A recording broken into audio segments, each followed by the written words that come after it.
நான் ரைட் சைடில் போகிறேன், நீ லெஃப்ட் சைடில் போ.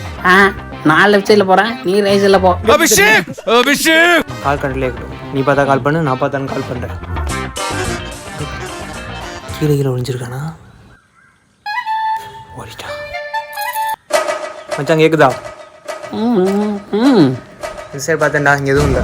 பேபி நான் ஒரு முக்கியமான வேலையில் இருக்கேன், அப்புறம் கால் பண்ண வை. மச்சான் டைம் ஆச்சு, இருட்டுனா தேட முடியாது, சீக்கிரம் தேடு. நான் தேட மாட்டேன், நான் சொன்னேன் அந்த கூகுள் மேப் போட்ட வழி தான் நான் போயிட்டு இருக்கேன், சீக்கிரம் கண்டுபிடிச்சிடலாம். ஜெய் ஸ்ரீராம். இப்படி போகணுமா? காலை என் வண்டி தனி வெடிடா. இங்கே கேட்டு போகலாமா? பேபி புளி பறிச்சாலும் பூவை தங்காதடி, ஆனால் நாத்திம்மை கிடைச்சதாடா? இன்னும் இல்லை மச்சான், ஒரு தண்டை லிஃப்ட் கேர் போயிட்டு இருக்கேன், அந்த பார்த்தோன்னு சொல்கிறேன்னா மச்சான். பாத்திரம் மச்சான். பார்த்துட்டியா? சரி சரி சரி, நான் ஜிபே பண்ணி விடுறேன், நீ சொன்ன மறக்க வாங்கிட்டு வா, சரியா? சரி அனுப்பிவிடு.